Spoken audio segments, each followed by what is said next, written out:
It's so good to see you all again in person. Thanks for coming out. So I'm Ian. I'm the art director for Star Citizen. We're going to kick off the first ever day 2 of CitizenCon by talking about some of the awesome work done by the character team. All right.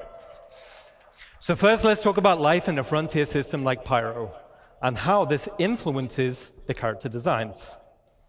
So we wanted to create something unique compared to what we've seen in Stanton already. We wanted to give a wider visual palette and a feeling of historical age between the different solar systems. So this chart describes the fashion pillars for humanity. We can see where all suits, armors, and fashion items should belong in terms of material use, manufacturing technology, and novelty. So you can see Earth fashion on the left, Terra fashion on the right, and frontier fashion right in the middle with a little bit of overlap of Earth. So essentially, frontier fashion is function over form. They are repurposed and repaired, and generally are misfits rather than sets.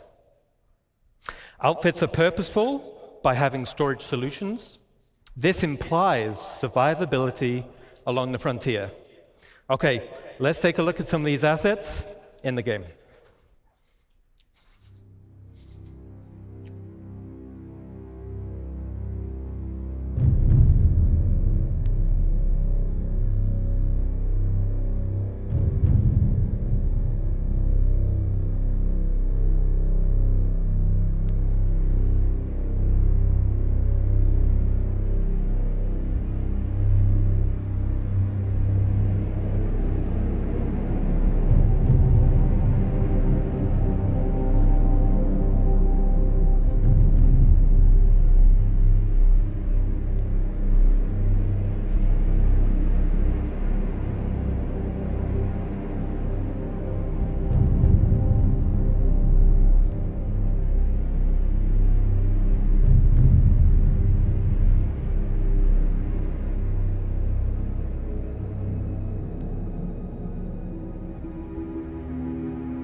Okay, awesome. So hopefully you guys that played Pyro Playground, you will have seen a few of those assets being showcased.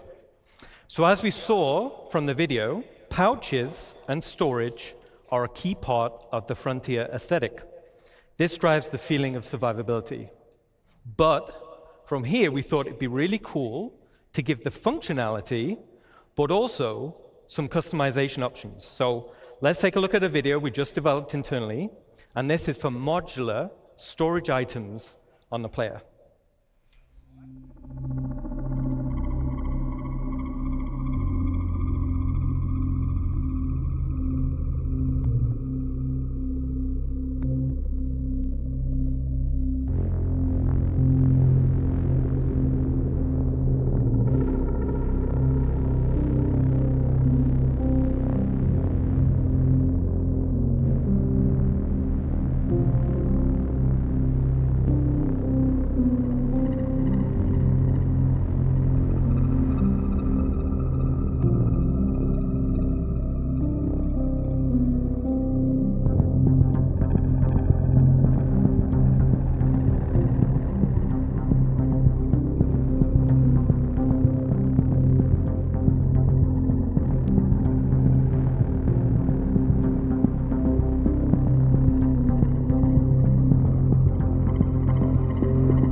Pretty cool, right? So I think this will provide loads of customization options in the future. We're super happy about that. So we also created some extreme weather costumes for frontier locations, and these also follow the same mismatched and repurposed design aesthetics. Now, we've also been focusing on achieving a higher visual benchmark. So this is all driven by our new Layer Blend V2 shader and its texture library. And we focused on more consistent wearing between 0 and 100% values. So to showcase this, let's look at a quick example asset.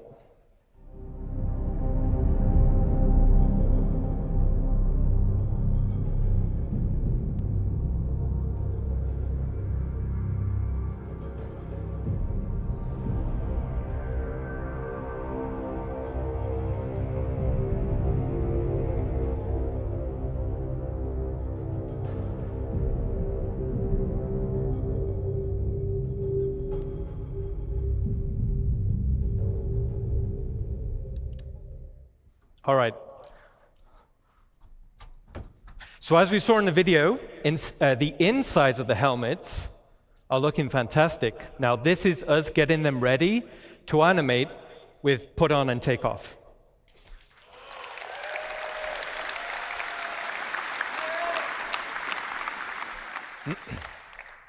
So, in summary, Frontier Fashion is expanding the visual design palette for humans, giving a more credible feeling of age and history when you travel across multiple solar systems.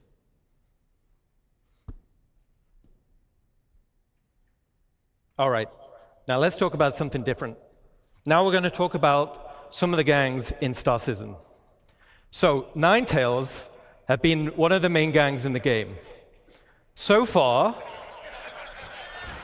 over 105 million have been taken out by you guys.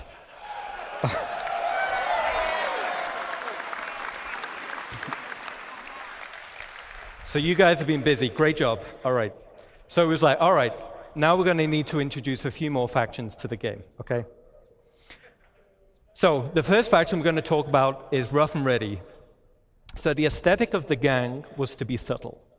They're understated in terms of clothing, and they almost blend into their environment. On closer inspection, you'll notice their tattoos. These signify rank and progression within the gang. Let's take a look at a quick video.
I think they look absolutely fantastic. Okay.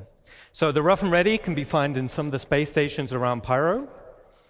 Now the tattoos, like I said, the tattoos form a progressive design. This illustrates the hierarchy within the gang. As a player, you'll be able to earn these tattoos and apply them to your character.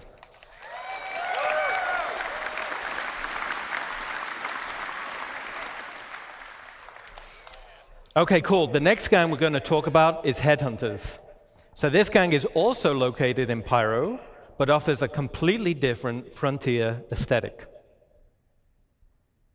More of a wasteland vibe with lots of personality, and this will translate into the behavior types. Now, this gang is currently in production, but let's take a quick sneak peek.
Okay, so cosplay competition next year. I can't wait to see what you guys come up with. All right. All right, so they're looking awesome. Now, the last gang we want to talk about is Dusters. So Dusters are a criminal gang specializing in mining-related crimes. Now, internally, I love the original Desert Nomad armor. You can see him here, right? Now, I wanted to use it as a starting point to establish the Dusters design language. So here we can see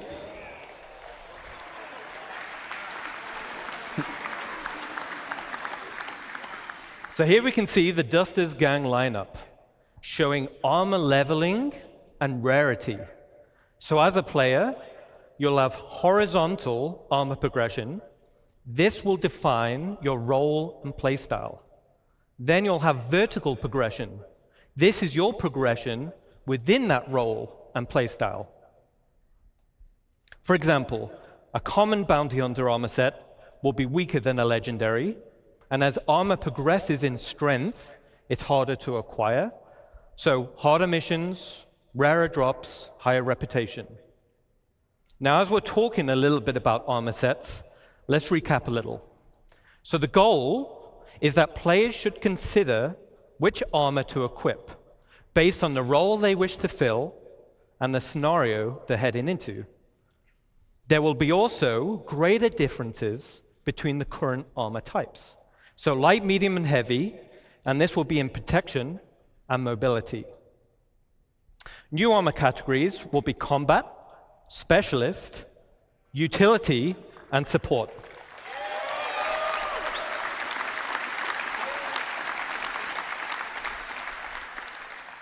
And these will define the type of items that are quickly available on the slots of the suit. There will also be additional functionality to assist in your chosen role. A matrix of armor type versus category will provide a variety of roles, with each providing best-in-class benefits.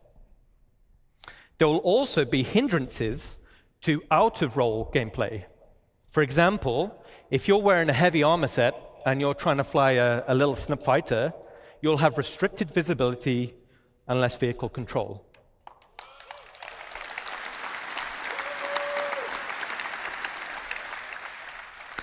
So in this scenario, like a flight suit armor type with resistance to milder G-forces would be preferred. Okay. So as we saw in Ali's presentation yesterday, hygiene simulates and tracks the accumulated effects of a character going unwashed for any length of time. Poor hygiene can lead to disease, lowered health, and snarky comments.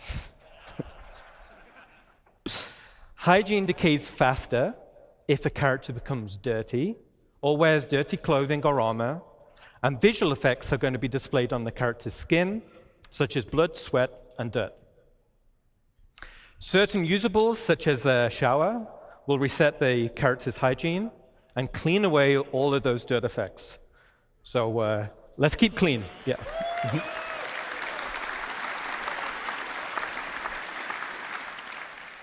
Okay, so that covers a quick recap on armor sets and hygiene.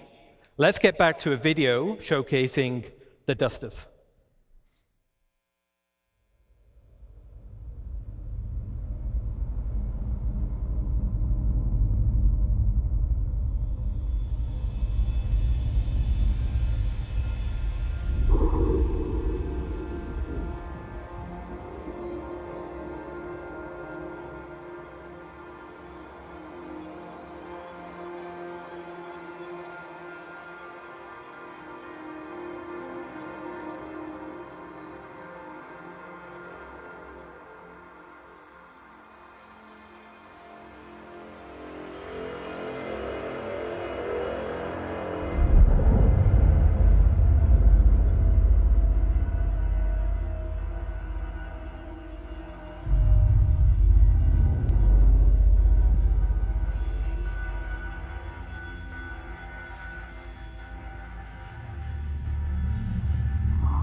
Awesome. So you'll be able to find the dusters scattered around various derelict settlements and wrecks in Stanton, and the dusters will be available Q4 this year.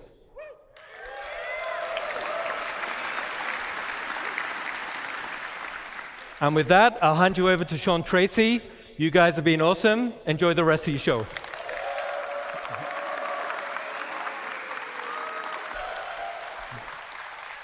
All right, so I'm Sean Tracy. I'm the Senior Director of Tools and Tech Content here at Cloud Imperium Games in Los Angeles. So today I want to talk about StarCloth. And StarCloth was initially unveiled at a previous CitizenCon kind of in an early stage. So it's now rolled into full production, and it's used in both Squadron 42 and Star Citizen. So it's going to be seen on more and more assets, like some of the great art that you just saw. So what's really cool about it is that it's unified with the physical world, whereas before it wasn't unified and was based completely on character movement. Now, it's faster than the previous cloth setups, and in the end, it just looks a whole lot better. So today, I'm going to cover some of the tech, the pipeline, and we'll see some results. So let's get and see it in action.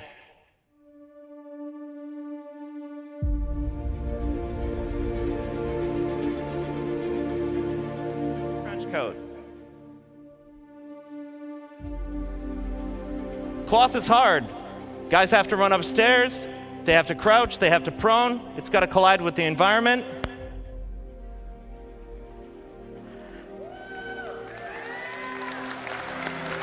And even more difficult, it needs to hold up in high-end cinematics.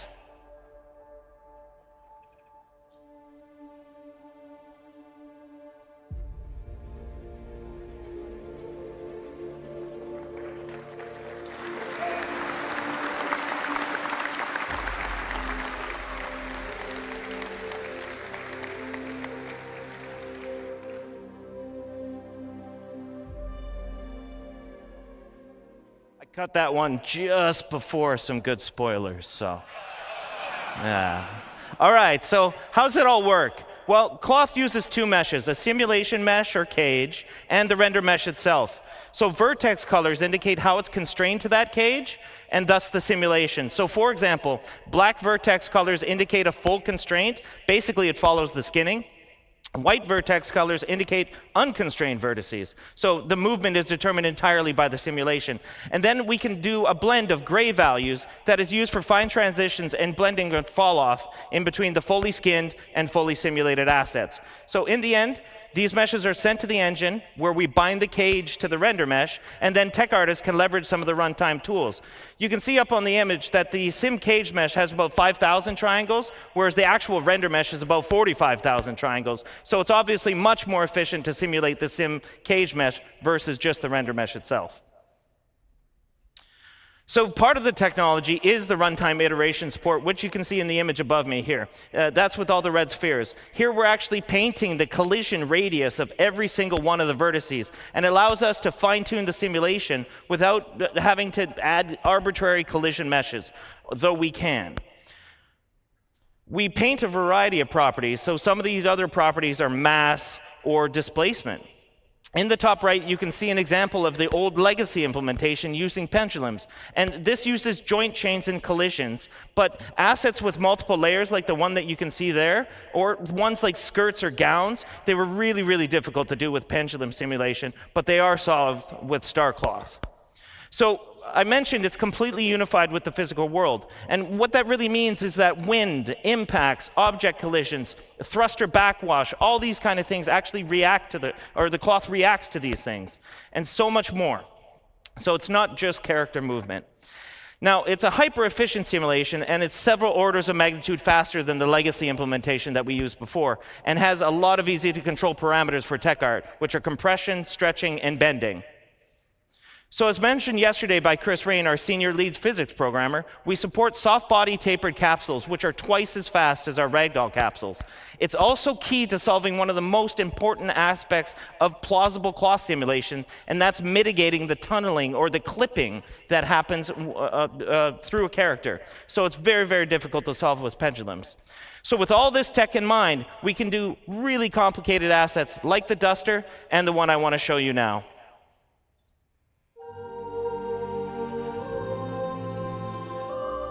So here you're seeing about 5 different layers of cloth going on and self-colliding between each other.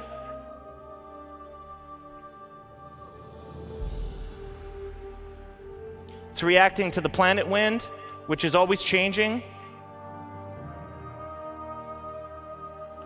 On the front, there's a big leather apron. So this one's actually a lot heavier, and it moves a lot differently than the cloth on the back.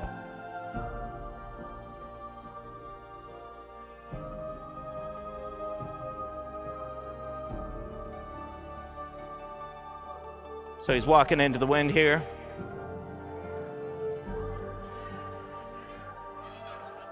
And in the end, as I mentioned, it just looks a whole lot better.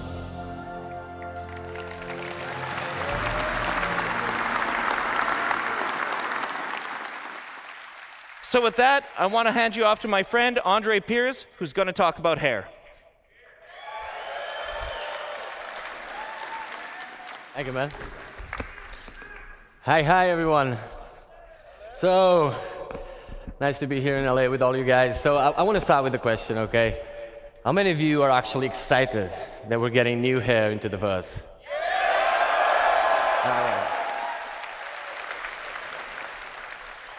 All right. So, I'm Andre. I'm the lead artist in our recently formed hair department. We branched out from the character art team and created this department. And it's a pleasure to be here today with all of you and tell you that we're damn proud of what we achieved. It's been a long road, but definitely worth it, okay? Now, we're going to start by just looking at the most impactful changes that we have in our workflow, okay? A bit of a technicality part. Then you're going to get to look at the benchmark assets we have created, okay? And from there, we're going to take a glimpse into the future of what hair could be with a more diverse hairstyle, where we're trying to run away a little bit from the military look that was driven mostly by what Squadron 42 was, so because we did a lot of work for that as well. And yeah, from there, as a last note, I'll have a special announcement for you guys. Okay, don't want to spoil it, but you stick around, you're going to love what we have. Okay, so first thing I want to touch now, very simply. Okay, here for games is hard. It's really hard. Oh, by the way, did I tell you these are actually game-ready assets in the persistent universe?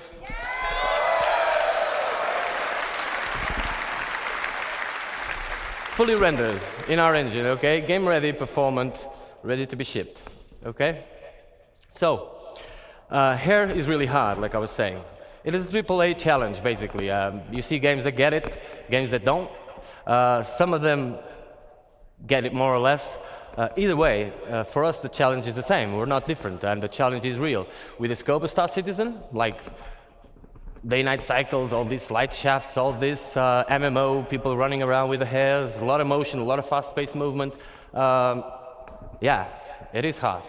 But the best thing is, we have arrived, okay? It is, yeah, clap. It is, it doesn't end here, okay? Yeah. It does not end here, okay? It's the nature of CIG. We just keep pushing the boundaries, but like I said, we're really proud of what we're showing you here today. So let's dive in what we made all this possible, okay? On a high note, on a high level, basically, a successful hair requires 3 fundamental elements, okay? There's the texture, there's the placement, and there's also the shader. If one of these elements fails, all of them do. Okay, so it's basically, you can have a great texture, great placement. If your shader is wrong, no go, really. And the same if the texture fails or if the placement fails. So really vital, really important that everything works together. But the good thing is, by breaking down the hair into these 3 parts, it also allows us to actually go deep into each of them and push the quality up. Or like Chris Roberts would say, bring the high fidelity, right? So, on the texture end, there was a lot of changes. What you see on the top there, the common approach of a AAA game would be to have true black, true white on a transparency map, a bit of taper on the tips and roots, and call it a day. That's what happens in 99% of the games. Now at CIG, we went a bit further than that. We tested all the thicknesses that were actually reasonable to test, of course, and we came to a realization. The hair doesn't need to be thin enough. It just needs to look thin.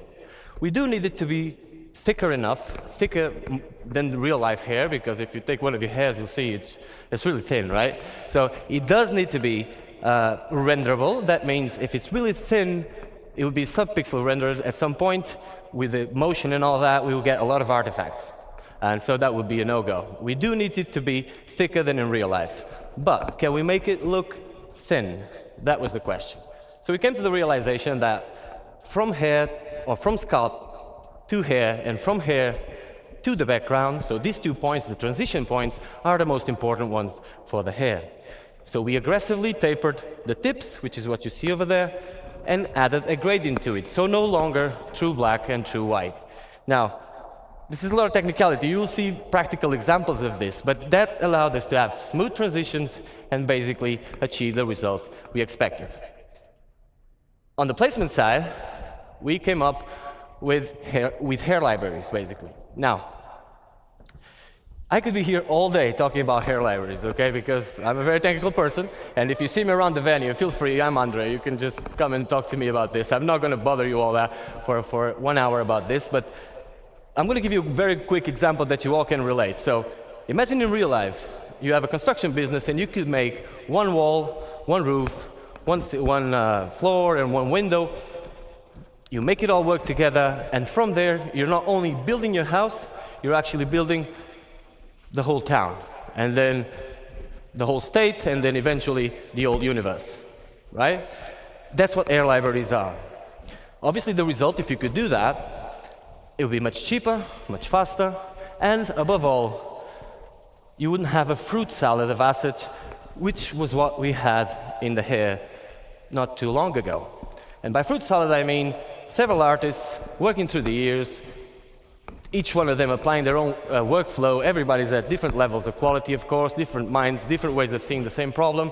So at the end of the day, fruit salad, right? And we wanted uniform quality. So for that, hair libraries are a great solution. We also decreased the time of production of hairs. So it was taking us 20 to 40 days to create one hairstyle per artist, okay? Right now, it's going from like 3 to 5, 7 days per hairstyle, which is great news, okay? So yeah, that was a major achievement. Cool. So hair libraries are just a thing. We love it. It's not just picking up a texture and putting it there. If you do that, like, you need to actually see the scope. Gladly, we have some of the best artists in the world on hair working with us, so we managed to achieve this at the scope that we wanted. Now, on the shader side, there was plenty of changes as well. Some of them are very techy, very cool as well. I'm going to run through fast through some of them so you guys can understand the scope of what we're dealing with.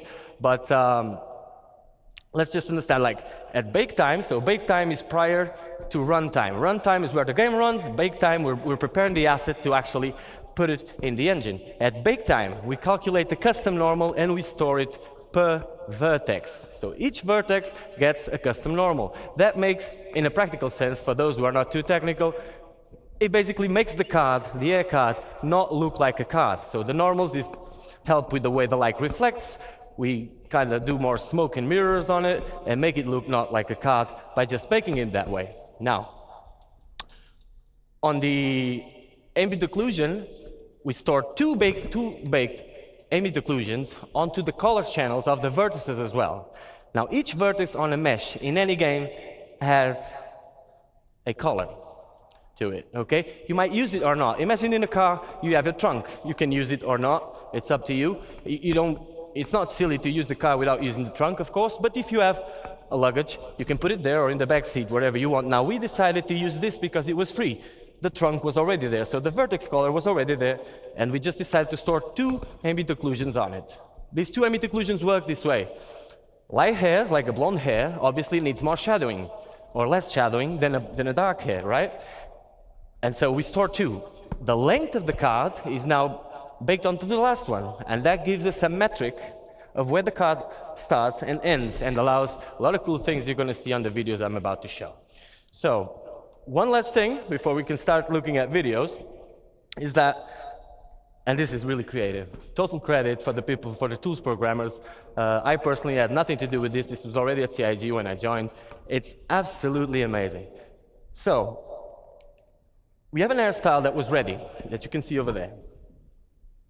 And we have a hair cap. An hair cap is basically a mesh on top of the character's head, which is invisible, transparent. It is just there. Sometimes we use it for shadowing. That thing has an UV. And so we project the hair, or where the hair starts, onto that UV, and gives us that image that you see on the middle, right? And so we now have a 2D space that relates to a 3D location. Meaning that if I want to have hair like mine, which is white on the sides and dark on the top, I could just paint this part and get it white on one side and then dark on the top, which is an insane advancement, because cards normally are stacked on top of each other. So when an artist is placing cards, if you paint one card to make it white here, well, it's going to be stacked on top of the other, and you're going to get spots all over the place and no control over it. So this allows us to give control. And what you see on the last image is the possible results. For example, now I can paint one side of my 2D representation of my 3D space and get this possible result, which is pretty amazing. So,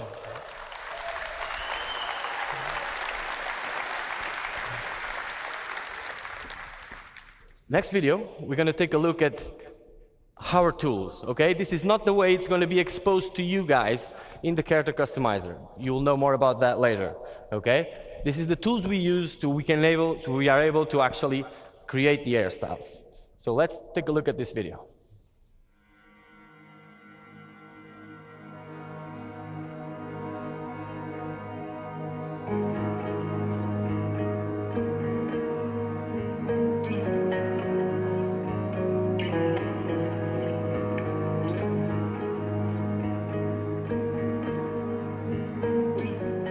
You have the full range, so you can go for full white. These are melanin ranges, so realistic ranges. Fully white up to black.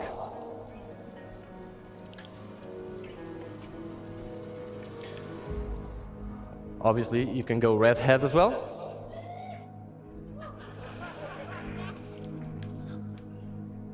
Get out of the way. You also have the dye feature, where you can see all the things we talked about implemented. You can go a bit more wild on this.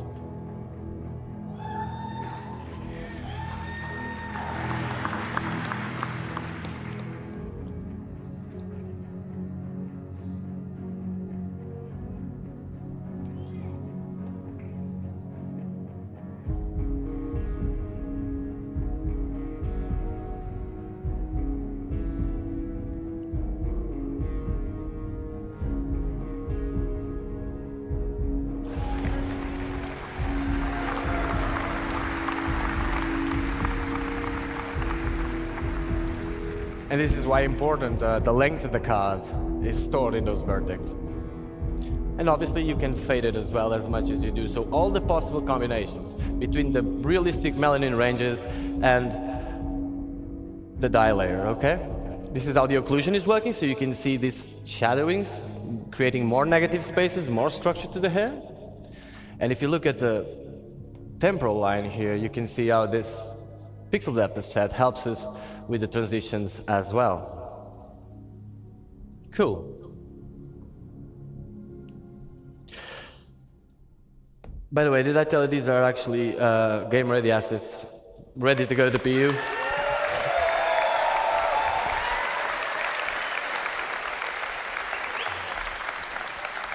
So now that we understand a bit better how the hair is working, that's why the boring part that I told you just before, you can examine these images with a bit more of an informed opinion. That is basically the example. Now, that's all very exciting, but we want to show you hairstyles that are actually in Star Engine and working. So that's the video we're going to take a look next, okay?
Great, guys. So I can see by your feedback that you really enjoyed the dye, so I'm going to try and direct things that way next time. Pretty cool. Okay, yeah, these are game-ready assets as well. Now, like I promised you, we're trying to make this diverse and get away a little bit from this type of hairstyles you just seen now, which is a bit more military. And for that, we'll have the next video. Now, it's important for you to understand if there's any 3D artists, character artists, air artists out there, you will know. Some of the hairstyles you're going to see next are some of the hardest things you can do in hair for games. In a practical sense, if you can do what is going to be shown next and render it at 60 frames per second on an MMO, you can do pretty much anything. Okay? It's our glimpse into the future of what type of diversity we want to achieve. We're not only going for this style, but just showing you that if this style is one of the directions, then the full range will come. I hope you enjoy.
Thank you, guys.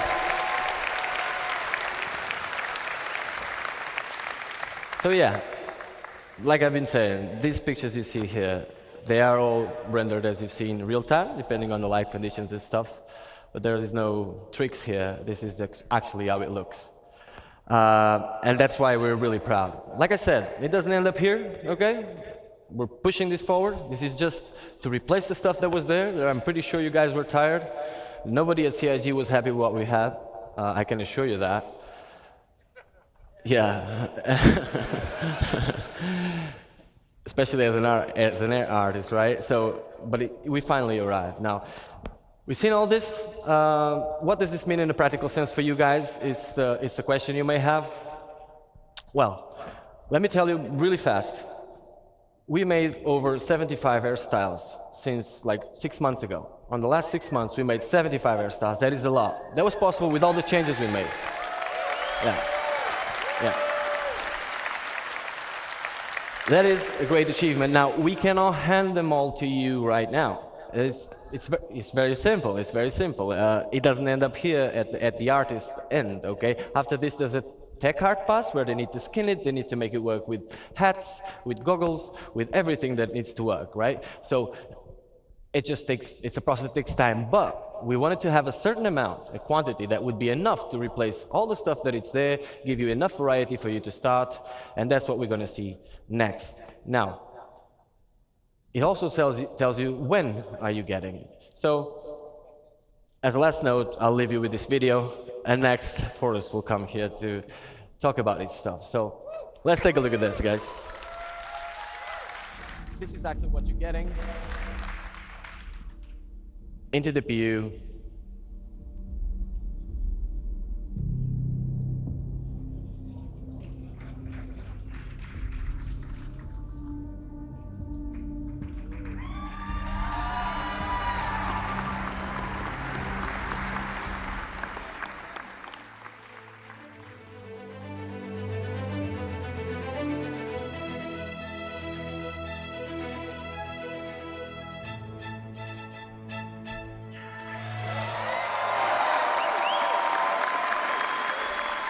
So before the year ends, you're all going to get to enjoy these hairstyles. It was a pleasure to be here with you today, guys, and see you in the bus.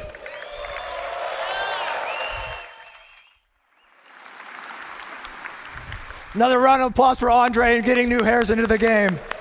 I can't wait to put new hair on my character, I'll tell you that. And for Ian and his awesome character team and the amazing characters they showed us earlier. Absolutely fantastic. I'm going to run through this. We don't have a lot of time. I'm going to talk to you about character heads. We've talked about hair. We have talked about outfits. I'm going to talk to you a little bit about the heads and our pipeline and getting us from the actors that we hire to do the photogrammetry all the way to the game characters. So we have a DNA pool, expansion, and customization I'm going to be taking you through. We made a data-driven pipeline for adding new heads. So what is a DNA pool? DNA pool is just a bunch of heads that we put into the game. That way you can modify the ears, the nose, the chin, the mouth, and you could interpolate between all the different heads. A DNA pool. We want to expand the pool and allow for more selection and range. So we scanned 60 new heads for our DNA pool, 60 new heads. And we processed them internally.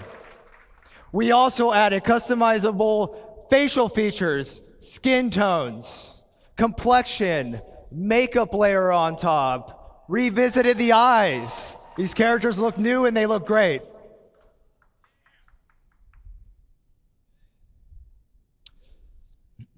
All right, so our current pool, there's the 18 heads right there, but that wasn't enough. We need more. That is our new pool.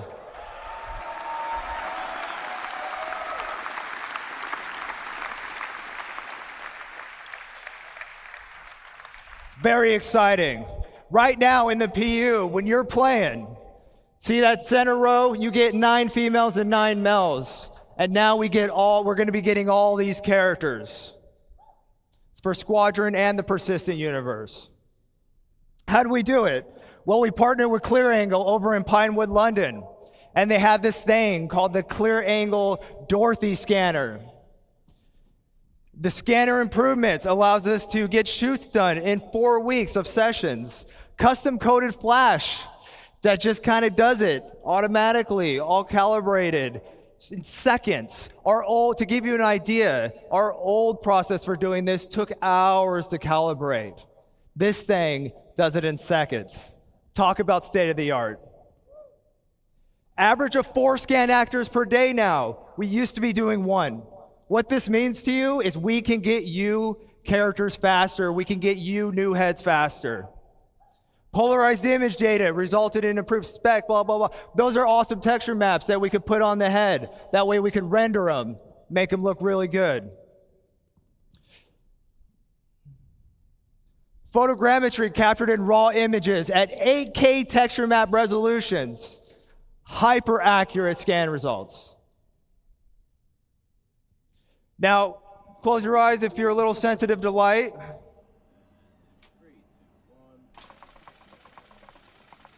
This is the process we use to get the pictures, to build the photogrammetry, to calibrate the cameras.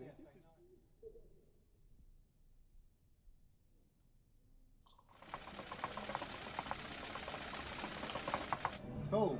Relax. So the rig just think about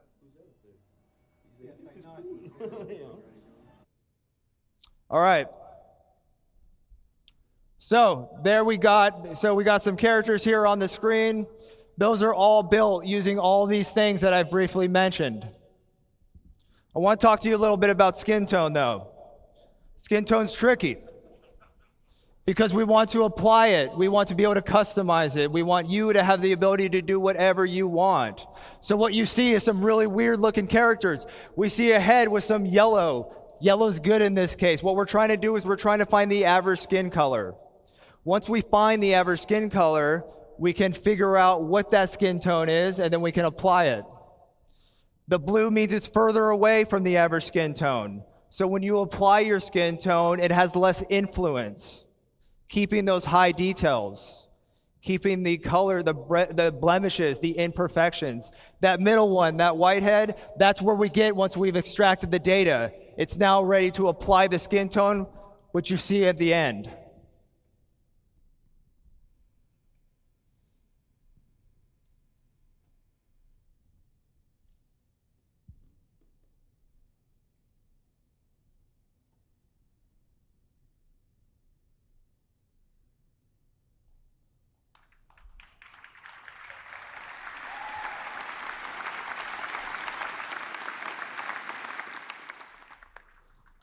All right, so here's a little more detail what I'm talking about. We knew that we were going to get a pool for these heads, this pool of all these different awesome shapes, noses, ears, lips. But now, with what we're doing currently, you can see that we have calibrated all of our source photos of our actors. And with that, we could figure out exactly what they're supposed to look like. And then once I extract and do the average thing, I'm able to get a value. And that value translates into a skin tone. And that skin tone translates into a chart that you can customize your character with.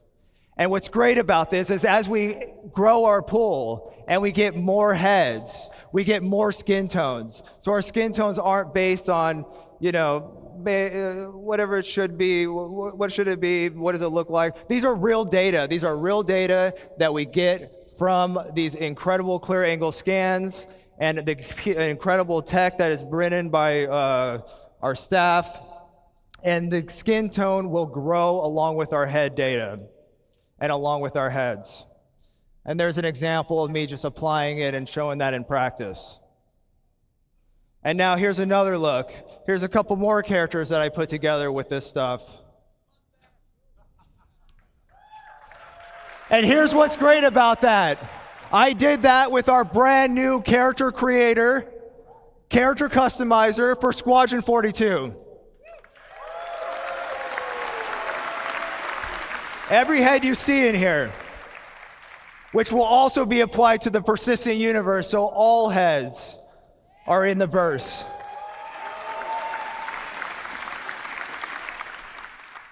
And as you can see right here, here's a little scene I put together using the outfits, using the hair, using the skin, using the heads.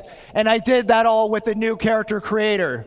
And here to show you that, if the live demo of the character creator, I'm going to bring back my good friend Sean Tracy. Thanks, buddy. Give me. Oh, it's awesome. All right, so what's this all mean to you guys? Let's show ya. Time for live demo. All right, so I want to welcome you to the Biotic Corp Calliope machine.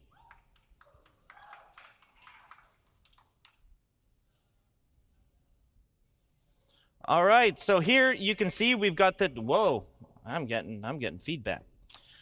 You can see we've got two body types that I can select from at any point in time. So we're going to start in right away. Now, you might recall how the character creator currently works.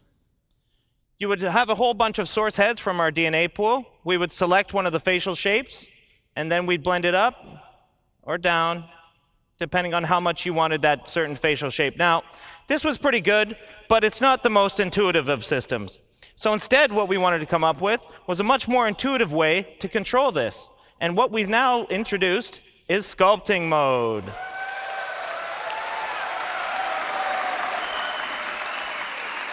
So it's quite interesting to know what's going on behind the scenes, and this wasn't an easy problem to solve, but our animation programmers and tech artists and everybody came together, and they figured out a way to basically make it so that from the DNA pool, we are making a selection based on what you want out of it.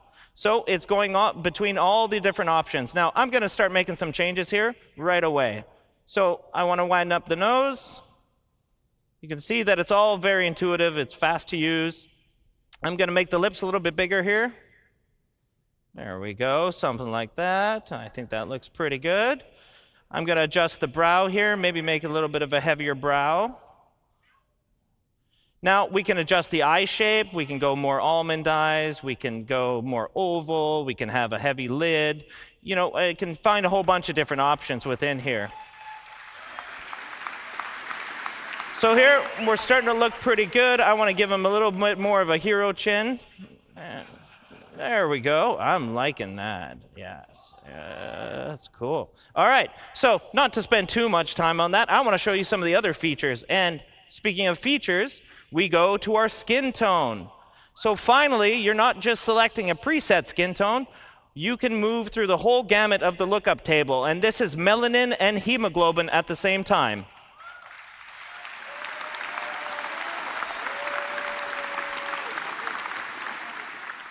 So at the very top of it, I've got a texture slider. So instead of the whole head sort of selection, we can go between all the different textures. Now, like Forrest mentioned, we're going to have 30 of these for one body type and 30 for the other body type. So here, I'm kind of liking, what am I like? Oh, I like this one. So here, and I'm just going to set a skin tone that I kind of like. Something like that. That's cool. All right. So the next step in our skin tone is the complexion. And complexion, we've added freckles.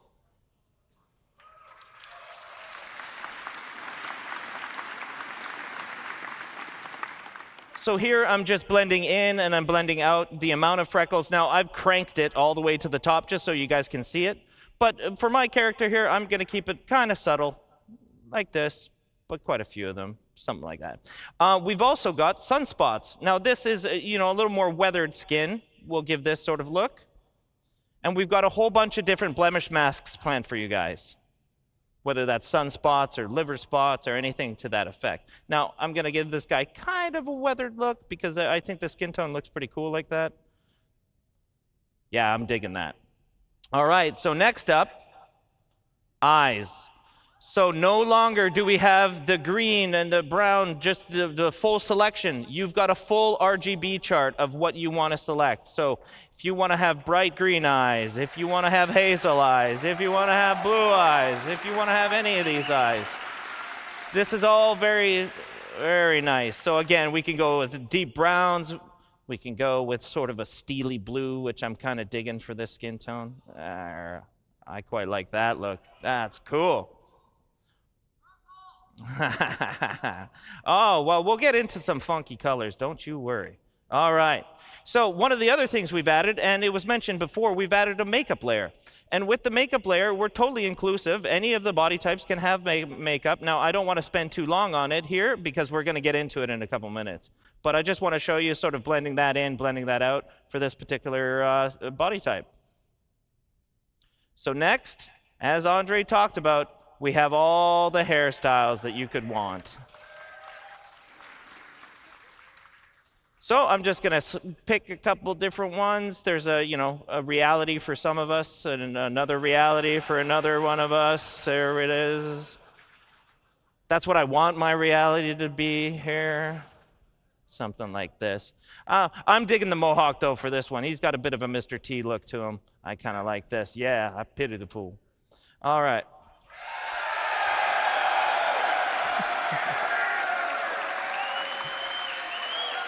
So it might go without saying that we've got beards now. So if you want to select a full beard, you can select a full beard. If you want just mutton chops, you got your mutton chops. You want your handlebar, you got your handlebar. All right. So we've got all the different beard types that you could want, and we're going to add as many as you guys really want. So I'm kind of digging the full beard for this guy. Yeah, I'm digging the full beard for this guy. Even further to that, we've got eyebrow selection, which is, you could go with no eyebrows. That's a very real. You could have bushy ones. You can have a little bit more, normal, kind of straightforward ones. But it was mentioned before during the hair and with Forrest's discussion that we've got the hair dye as well. So with the hair dye, you can affect all the hair at once, and right now I've got all selected, so I can go through the gamut of all the different hair melanin that you can set. So here I'm just going to darken it up a little bit, and if I wanted to dye the facial hair, I could just dye the facial hair all by itself. setting a dye color here. Something like that. But in the end, I'm really digging the jet black on this particular one. So I'm going to frost these tips a little bit. I think that's going to look kind of cool. Let's set a bit of a blonde here, turn up the dye amount. And then what's really cool about this, and I'll show this in a minute, is that we can actually control the fall off of it. So again, if I just want this on the tips, I can just blend it right about here. So there we go. He looks a lot different than how that started, and I think that's actually pretty fun. Now, there's a lot of stuff in here, and I can't wait for you guys to explore it and spend as much time as you want customizing and expressing yourself as a character. So once you're done, you've got to sign off a personal declaration that the physical appearances that the calliope process has allegedly caused are okay with you. So let's go to our next body type. All right. So I'm going to go to town here real fast, right away. And you might think it looks a little off or so, but I don't know. We're going to get there. Let's make some changes here. I'm going to adjust the bridge of the nose, maybe a little bit of the cheekbones here. That's maybe a little extreme. Let's go back here, something like that. And I'll make the lips a little bit smaller here, and I'm going to lengthen that chin for a little more of a triangle kind of face here. So you can see, you can tweak to your heart's content. You can spend a lot of time doing this. And I don't really like the brows. I like a little bit softer of a brow for this particular character. And that's looking pretty good to me, actually. So next, just like we did before, we go into features. We can do the skin tone. I'm going to select a certain texture here, just because we got to get going on time here. Let's go. Something around here is looking pretty good to me. Cool. All right, we go into the complexion the same way that we did before. So we start with the freckles. And I kind of like a real freckled appearance on this particular character. And I'm going to turn down the sunspots. So we move forward to the eye color again. Ooh, I'm really digging the green. Yeah, I like the green kind of look. And we get to the makeup. Now, this is where I wanted to spend more time. Now, I'm arguably not very good at this, but I will do my absolute best to show you guys how you can use it. So first is the eyeliner. So the eyeliner, we can do any color. You can go as crazy or as chill as you want to go with this. But for this particular, I'm going to go quite dark here, just in the dark sort of fuchsias and purples. Here, we'll do in the inner lid eyeshadow. And that, I'm kind of keeping the same theme, I think. Yeah, and we're going to do the same thing with the broad eyeshadow. So again, we can go as crazy or as calm as you want.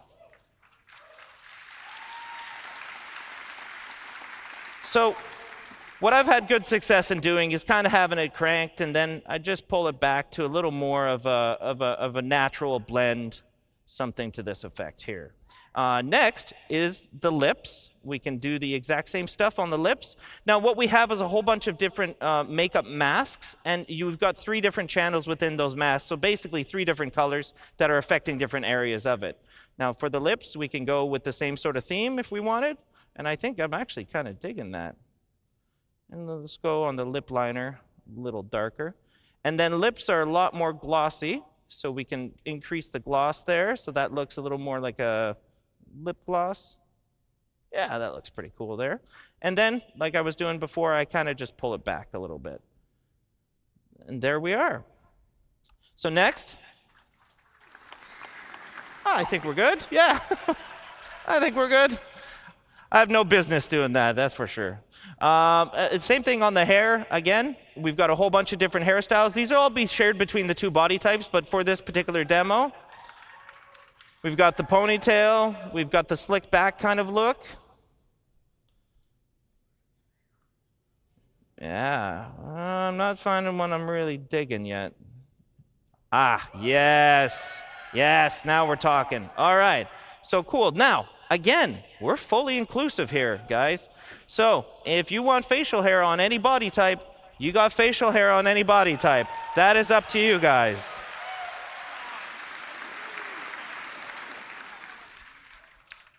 So on the eyebrows, I'm just going to leave them because we can't really see them anyways. But for the hair, I really like dyeing this hair a certain color, sort of, you know, something in the darker range. I'm going to turn that down. I like the nice jet black. Look at the makeup bounce out. That looks cool.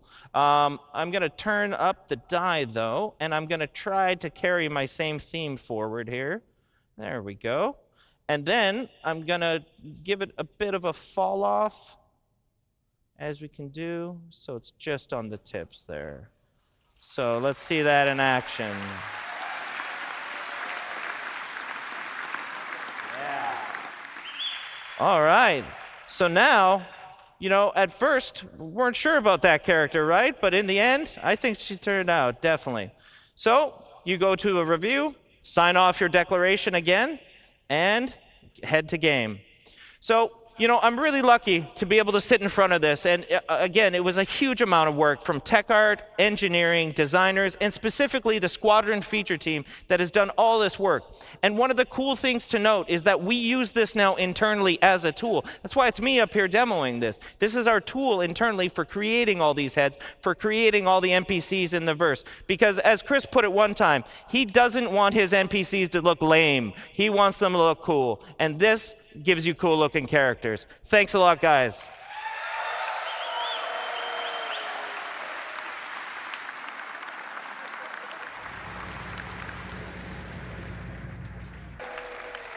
You know, am I too early? No. It's a real pleasure to be here at Citizencon in person. I've had so much fun. Thank you all. But my name is Jens. I'm here from Manchester.